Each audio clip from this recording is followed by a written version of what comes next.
안녕하세요. 오늘 주원 현대경제연구원 경제연구실장님 모시고 경제위기 시대의 재테크 전략에 대해서 얘기 나눠보겠습니다. 안녕하세요. 예, 안녕하십니까. 경제위기지만 어쨌든 위기를 기회로 보는 많은 개인들이 주식시장에 많이 들어갔어요. 그래서 이제 저점 매수 기회를 노리는 건데 잘 들어간 걸로 일단 보시나요? 그게 수시로 바뀌어요. 제 판단도. 근데 삼성전자를 보면 외국인과 기관은 줄기차게 팔고요. 개인은 또 줄기차게 삽니다. 개인이 이길 때도 있긴 한데 외국인, 특히 이제 기관은 말고 외국인이 왜 삼성전자를 계속 팔까?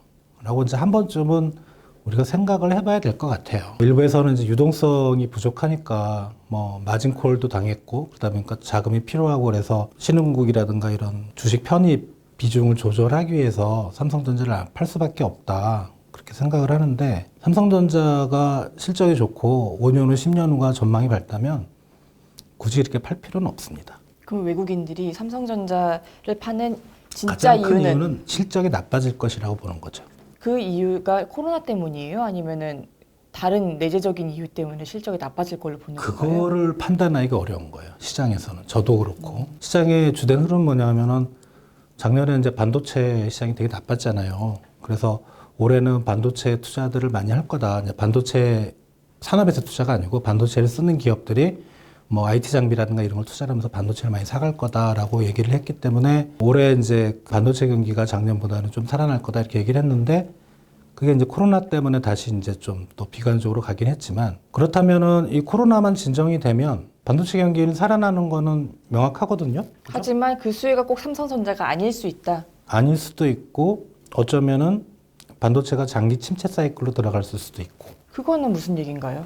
지금 반도체 산업에서 긍정적으로 보시는 분들이 이렇게 흘리는 내용들을 보면 4차 산업혁명이거든요. 그게 작년 초에도 이런 논쟁이 있었어요. 반도체 산업 경기가 앞으로는 4차 산업 때문에 좋아질 거다. 근데 작년에 반도체 가격이 연중 내내 주구장창 떨어지기만 했거든요. 그러니까 올해 초에도 그런 얘기 또 나오는 거예요.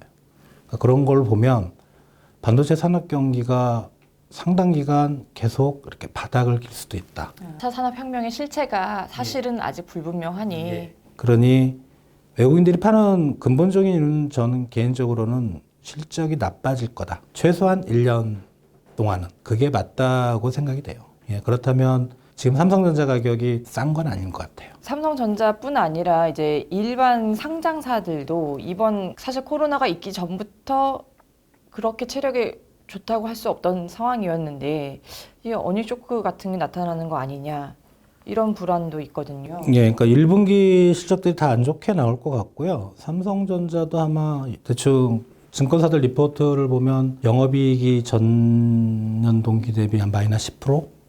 그래서 뭐 6조 원, 그래서 뭐 5조 원대 전망하는 데도 있고요.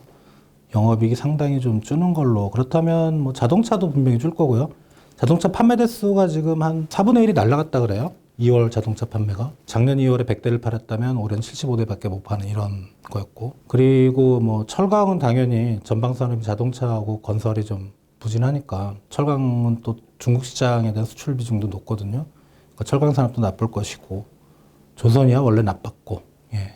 남아있는 게 없네요. 석유화학이 있긴 한데 석유화학은 지금 아시다시피 원유 가격이 폭락하는 바람에 아마 역마진에 걸릴 거예요. 이번 코로나 사태로 인해서 재택근무가 좀 확산되고 재택근무 관련되는 IT 제품들도 좀 판매가 늘고 의약 제품도 판매가 늘고 뭔가 좀 변화가 본격화되지 않나 이런 생각이 들어요. 그래서 산업군으로 봤을 때 어떤 변화가 생겨날지. 근데 이제 이게 코로나가 또 빨리 진정이 돼버리면 또 원래대로 돌아올 것 같아서 제가 뭐 어떤 산업군이 괜찮다고 말하기는 상당히 어려운데 제가 말씀드린 부분은 이제 이 보고 계신 분들도 다 아실 것 같아요. 클라우딩.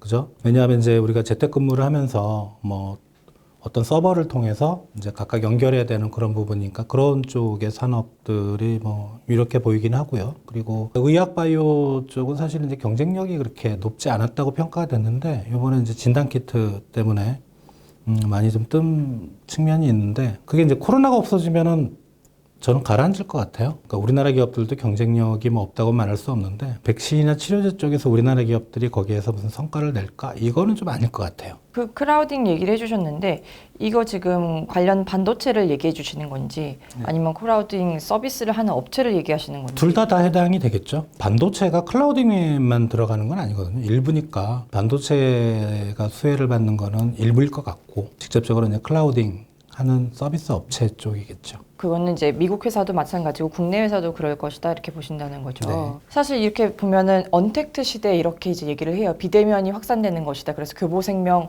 회장님께서는 코로나로 인한 비대면 확산 이 경험이 이번 일로 끝날 거라고 생각하지 마라. 이제 새로운 시대가 열릴 것이다. 거기에 대비하자. 이렇게 좀 경고의 메시지를 직원들한테 보내셨어요. 네. 사회 문화적인 측면에서의 변화는 어떤 게 가능할까요? 그렇게 우리가 쉽게 생각할 수도 있고요. 뭐 가능성이 있는데 저는 아니라고 봐요. 그러니까 요거 코로나 진정되면 원래대로 돌아갈 것 같고요. 왜냐하면 우리가 이제 서로 얼굴을 봐야 되는 뭐랄까 우리나라의 기업 문화는 그렇거든요. 그래서 그건 아닌 것 같고 물론 이제 좀 비중이 높아지겠죠. 다만 이제 교육 쪽에서는 그러니까 이런 상황이 뭐 자주 나오는 건 아니겠지만 이제 온라인 수업에 대한 수요가 많이 높아졌잖아요. 이런 상황을 대비해서 그런 공공 인프라 쪽에서는 아마 그런 수요가 많이 늘 것 같다 생각이 됩니다. 원유 관련 ETF나 선물, ETN 지금 배럴당 한 $20? 네. 그래서 유종에 따라 좀 틀리긴 한데 이게 이제 12월에 $60 정도 됐었던 게 지금 3분의 1 가격으로 떨어졌잖아요. 근데 떨어진 주된 힘이 60에서 한 40까지는 이제 코로나 때문에 세계 수요, 특히 중국 수요가 많이 줄면서 원유가 공급광이 될 거다라는 게 주된 원인이었던 것 같고요. 40에서 20 떨어질 때는 사우디하고 그다음에 러시아하고 너 죽고 나 죽자. 예, 감산 합의를 실패하면서 이제 됐던 것 같은데 지금부터는 좀 하반 경직성을 가질 것 같아요. 근데 20에서 $10로 보는 사람들도 있긴 하기 때문에 지금이 반드시 싸다고는 말할 수 없는데 근데 올라가도 30 또는 $40 이상으로 좀 올라가긴 어렵다고 보는 게 사우디하고 러시아가 싸우면서 견제를 하는 게 미국이거든요. 지금 셰일가스 채산성의 그 유가 기준이 한 30에서 40 정도 보고 있어요. 그래서 그거 이로는 안 올릴 거예요. 걔네들이 감산을 하더라도.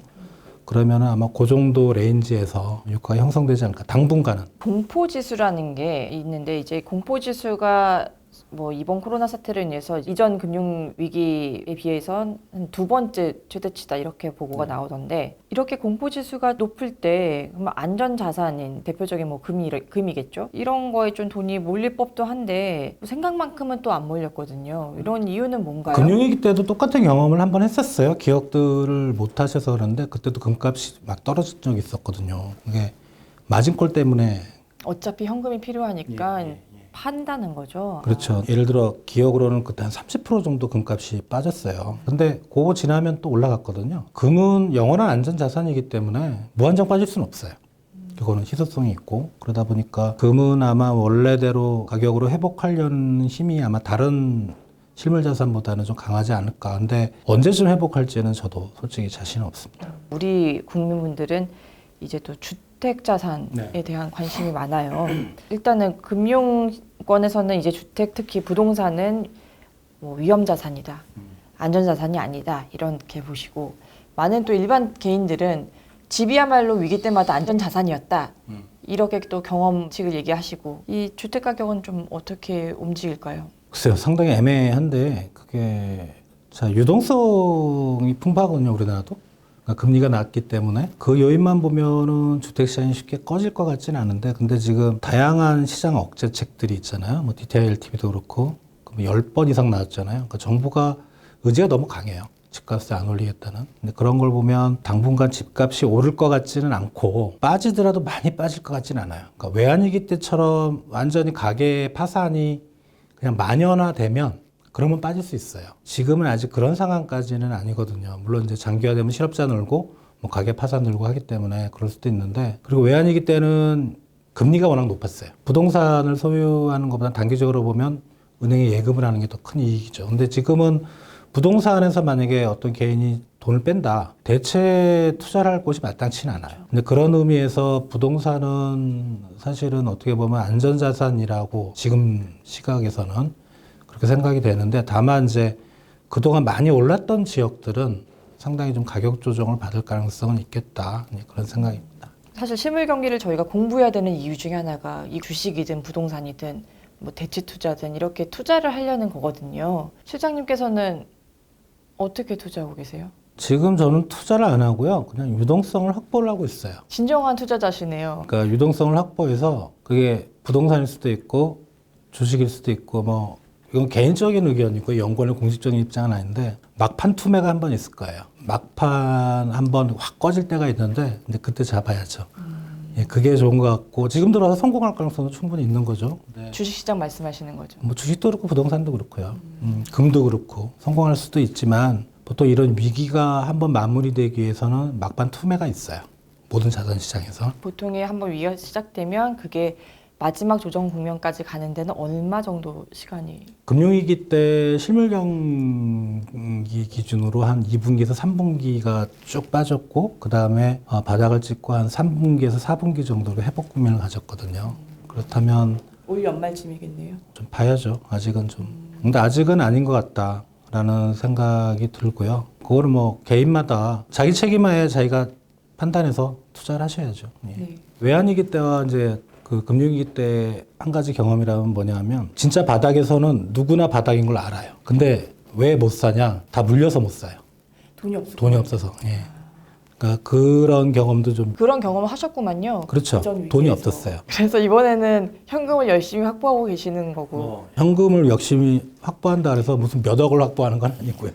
바닥을 안다 이거가 참 놀라운데 바닥을 아나요? 다들 바닥을 모르니까 올라갈 때 또 잘못 잡는다 이렇게 얘기하잖아요. 바닥을 모른다는 건 지금 바닥이 안 왔다는 거예요. 네. 정말 바닥에서는 누구나 알아요. 아, 이제는 바닥이구나. 내가 하면 아무도 대부분의 사람들은 돈이 없어요. 다 물려 있어서. 조금씩 유동성 확보를 좀 하시면서 그 급락의 시기, 투매의 시기를 좀 기다려 보시는 게 더 좋을 것 같습니다. 여기까지 주원 현대경제연구원 경제연구실장님 모시고 경제위기 시대 재테크 전략에 대해서 얘기 나눠봤습니다. 감사합니다.